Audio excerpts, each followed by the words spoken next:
Hi అండి. ఈరోజు మరొక మంచి మాటతో నేను ముందుకు వస్తున్నాను.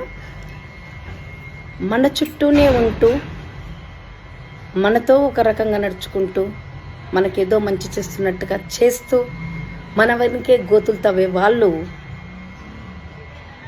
ఊసరవిల్లి రంగులు మారుస్తూ ఉంటారు.